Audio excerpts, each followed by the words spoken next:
गणित विषय में रुचि रखने वाले सभी छात्र छात्राओं को मेरा ढेर सारा प्यार और मेरे इस YouTube चैनल डायरेक्शन कोचिंग में आपका हार्दिक स्वागत। पिछले वीडियो में संख्या पद्धति पार्ट 1 के अंतर्गत आपने प्राकृतिक संख्याओं, पूर्ण संख्याओं, पूर्णांकों और भिन्नों के बारे में सीखा। अगर आपने मेरा वो वीडियो नहीं देखा है तो इस वीडियो के डिस्क्रिप्शन में दिए गए लिंक पर जाकर आप उसे अवश्य देखिएगा।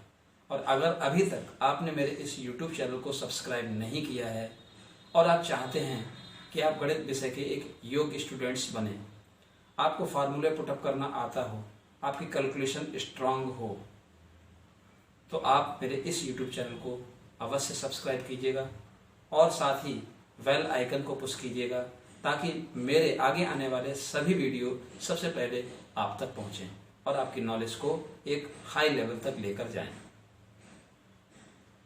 इस वीडियो में मैं आपको सिखाऊंगा भिन्न क्या होती हैं, भिन्नों के प्रकार क्या होते हैं, उनकी डेफिनेशंस क्या होती है और भिन्न और परिमेय संख्या में क्या अंतर होता है।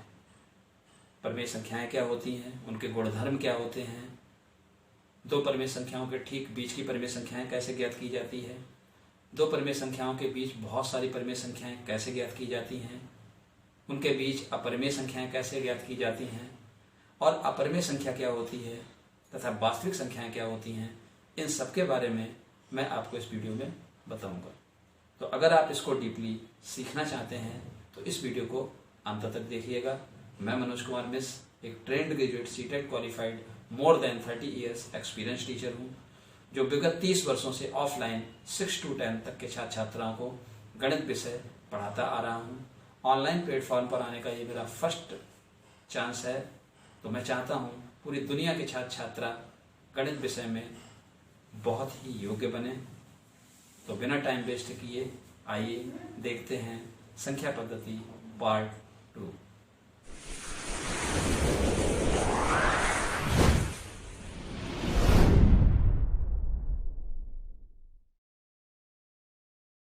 तो पिछले वीडियो में हमने सीखा था भिन्न क्या होती हैं, उनकी डेफिनेशन। उसमें मैंने आपको समझाया था कि जिन संख्याओं को हम p/q के रूप में व्यक्त कर सकें और p और q दोनों पूर्ण संख्याएं हों और q 0 ना हो, उसे हम भिन्न कहते हैं। जैसे 3/5। यहां पर हम ये समझेंगे कि आखिर 3/5 का तात्पर्य क्या है। 3/5 का तात्पर्य है आपके पास कोई 3 चीजें हैं और आप उनको 5 लोगों में बराबर बराबर बांटते हैं, तो जो प्रत्येक को भाग मिलेगा उसे हम 3/5 भाग बोलेंगे। यानी कि किसी भिन्न का तात्पर्य है किसी का कोई भाग। जैसे 2/5 यानी दो संख्याओं को 5 बराबर भागों में बांटा गया, तो ये भिन्न हो गई। भिन्नों को समझने के पश्चात हम बात करते हैं परिमेय संख्याओं की और परिमेय संख्या और भिन्न में क्या डिफरेंस है इस पर। जिन संख्याओं को p/q के रूप में व्यक्त किया जा सके वो सारी की सारी परिमेय संख्याएं होती हैं यदि p और q दोनों पूर्णांक हों और q 0 ना हो। और हमने भिन्नों में क्या सीखा था कि जिन संख्याओं को p/q के रूप में व्यक्त किया जा सके वो सारी भिन्न होती हैं यदि p और q पूर्ण संख्या हो और q 0 ना हो। तो परिमेय संख्या और भिन्नों में क्या अंतर हुआ। परिमेय संख्या में p और q दोनों पूर्णांक होते हैं और भिन्नों में p और q दोनों पूर्ण संख्याएं होती हैं। ये बहुत ही इंपॉर्टेंट और महत्वपूर्ण अंतर होता है जो बहुत से लोगों को नहीं पता होता है। प्रत्येक भिन्न एक परिमेय संख्या होती है, लेकिन इसका उल्टा सत्य नहीं होता। 3/5 एक भिन्न है तो ये परिमेय संख्या भी होगी। 6/7 एक भिन्न है, ये परिमेय संख्या भी होगी। -7/8 एक परिमेय संख्या है पर यह भिन्न नहीं होगी। -3/7 एक परिमेय संख्या है बट यह भिन्न नहीं होगी। तो परिमेय संख्या और भिन्न का डिफरेंस आपको बहुत अच्छी तरह से याद रखना है। अब हम बात करते हैं कि परिमेय संख्याओं के गुणधर्म क्या होते हैं। यदि किसी परिमेय संख्या में हम किसी अन्य परिमेय संख्या को जोड़ दें तो रिजल्ट एक परिमेय संख्या ही आएगा। यदि किसी परिमेय संख्या में किसी दूसरी परिमेय संख्या को हम घटा दें तो भी रिजल्ट एक परिमेय संख्या है। यदि किसी परिमेय संख्या में किसी दूसरी परिमेय संख्या का गुणा या भाग कर दें तो रिजल्ट परिमेय संख्या ही है। यदि किसी परिमेय संख्या में शून्य को जोड़ दें या घटा दें, रिजल्ट एक परिमेय संख्या ही आएगा। तो ये परिमेय संख्याओं के कुछ गुणधर्म हैं। अब हम बात करते हैं दो परिमेय संख्याओं के ठीक बीच की परिमेय संख्या कैसे ज्ञात करते हैं। उसके लिए एक फॉर्मूला होता है। मान लिया a और b दो परिमेय संख्याएं हैं और हमें उनके ठीक बीच की परिमेय संख्या ज्ञात करनी है, तो हम उन दोनों परिमेय संख्याओं को जोड़ेंगे और जोड़ने के पश्चात उनका आधा कर देंगे तो हमें उनके बीच की परिमेय संख्या ज्ञात हो जाएगी। इसका फॉर्मूला होता है 1/2 a + b, जहां पर a और b दो परिमेय संख्या हैं। एग्जाम्पल के तौर पे अगर हमें 1/5 और 2/5 के ठीक बीच की परिमेय संख्या निकालनी है तो पहले हम 1/5 और 2/5 को जोड़ेंगे, जो कि उत्तर आएगा 3/5, और फिर हम उसका आधा कर देंगे तो उत्तर आ जाएगा 3/10। तो ये 1/5 और 2/5 के ठीक बीच की परिमेय संख्या आ गई, जो कि हुई 3/10। अब अगर हमें 1/5 और 3/5 के बीच बहुत सारी परिमेय संख्याएं ज्ञात करनी हैं तो कैसे ज्ञात करेंगे, इसको सीखते हैं। सबसे पहले चेक करेंगे जिन दो परिमेय संख्याओं के ठीक बीच की हमें परिमेय संख्या ज्ञात करनी है उन दोनों परिमेय संख्याओं के हर बराबर हैं या नहीं। तो दो कंडीशन, या तो हर बराबर होंगे या नहीं होंगे। अब मान लीजिए हर बराबर है तो सिंपल है, जितनी उनके ठीक बीच की परिमेय संख्याएं आपको ज्ञात करनी हैं उससे एक ज्यादा संख्या का आप अंश और हर में गुणा कर देंगे, और एक परिमेय संख्या में नहीं, दोनों परिमेय संख्याओं, यानी 1/5 में भी और 2/5 में भी। अब 2/5 और 1/5 के बीच मान लीजिए हमें 3 परिमेय संख्याएं ज्ञात करनी है, तो हम कितने का गुणा करेंगे, 4 का, 3 से 1 ज्यादा। अब 1/5 में जब हमने 4 का गुणा किया अंश और हर दोनों में तो 4/20 आ गया, और 2/5 में जब हमने 4 से अंश और हर में गुणा किया तो मेरे पास 8/20 आया। अब इन दोनों के बीच की 3 परिमेय संख्याएं क्या होंगी, ध्यान दीजिएगा। 4 के बाद क्या आता है, 5, तो 5/20, फिर 6/20 और 7/20। ये 3 परिमेय संख्याएं 1/5 और 2/5 के ठीक बीच आ गई। लेकिन मान लिया कि ये दोनों परिमेय संख्याएं इनके हर बराबर नहीं है, तो हम क्या करेंगे, पहले इनके हर बराबर करेंगे, तत्पश्चात जितनी परिमेय संख्याएं ज्ञात करनी होगी उनसे एक ज्यादा संख्या का हम अंश और हर में गुणा कर देंगे, और फिर पिछले बताए मेथड से हम उनके बीच की संख्याएं ज्ञात कर लेंगे। तो इस तरह से किन्हीं दो परिमेय संख्याओं के ठीक बीच की परिमेय संख्या कैसे ज्ञात करते हैं, इसका मैंने आपको ज्ञान दिया।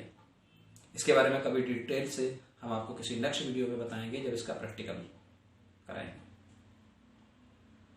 यानी क्वेश्चन के माध्यम से आपको कभी हम दोबारा किसी वीडियो में अच्छी तरह से इसको एक्सप्लेन करेंगे,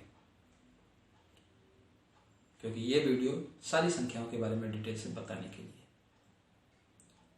अब हम इसके बाद सीखेंगे कि दो परिमेय संख्याओं के बीच अगर हमें 2 अपरिमेय संख्या या 3 अपरिमेय संख्या ज्ञात करनी है तो कैसे ज्ञात करेंगे। तो ये टॉपिक बताने से पहले मैं आपको बताऊंगा कि अपरिमेय संख्याएं होती क्या है। जिन संख्याओं को हम p/q के रूप में लिख सकें, परंतु p और q दोनों में से कोई एक पूर्णांक ना हो, तो उसे हम अपरिमेय संख्या कहते हैं।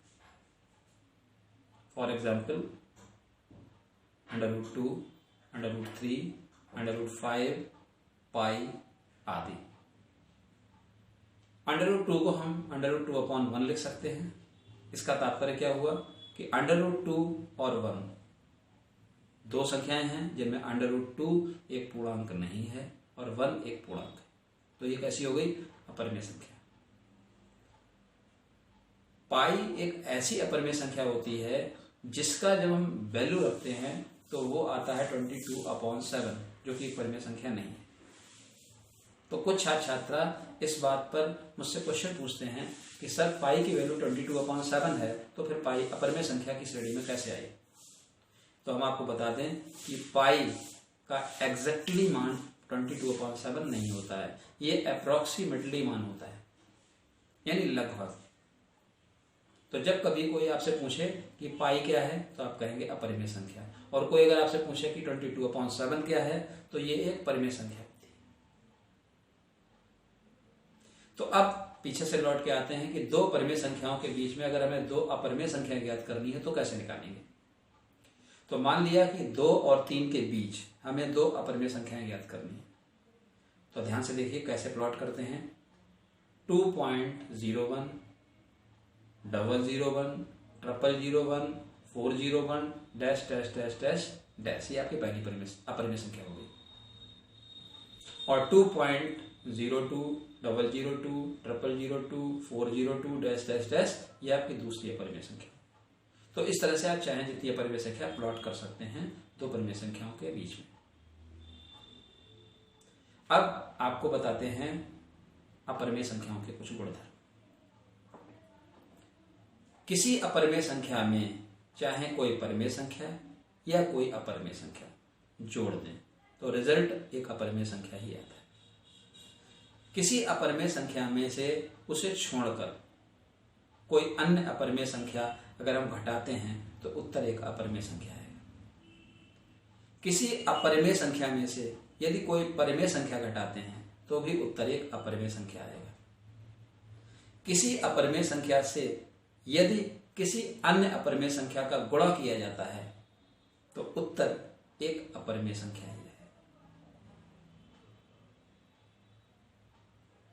लेकिन यहां पर एक डाउट है कि कभी कभी ऐसा भी हो सकता है कि किसी एक अपरिमेय संख्या का किसी दूसरी अपरिमेय संख्या से गुणा करें तो उत्तर एक परिमेय संख्या भी आ सकता है।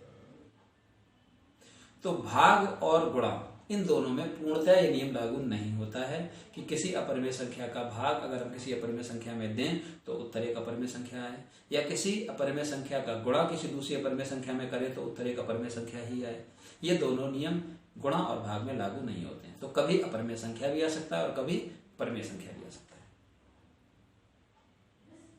तो गुणा भाग में स्पष्ट हुआ कि किसी अपरिमेय संख्या में यदि हम किसी दूसरी अपरिमेय संख्या का गुणा करें तो गुणनफल परिमेय संख्या भी आ सकता है और अपरिमेय संख्या भी आ सकता है। इसी तरह से एक अपरिमेय संख्या में अगर हम किसी दूसरी अपरिमेय संख्या का भाग दें तो भागफल परिमेय संख्या भी आ सकता है और अपरिमेय संख्या भी आ सकता है। परिमेय संख्याओं के गुणधर्म जानने के उपरांत लास्ट जो संख्या बचती है वो है वास्तविक संख्या या रियल नंबर। तो सभी परिमेय संख्याओं और अपरिमेय संख्याओं के सम्मिलित समुच्चय को हम वास्तविक संख्या कहते हैं। इसमें सारी परिमेय संख्याएं भी आ जाती हैं और सारी अपरिमेय संख्याएं भी आ जाती हैं। तो इस तरह से आपने इस वीडियो में सभी संख्याओं के बारे में डिटेल से जाना। तो कैसा लगा ये वीडियो? क्या इस वीडियो ने आपकी नॉलेज में कुछ इंप्रूवमेंट किया? क्या आपने इस वीडियो से कुछ सीखा?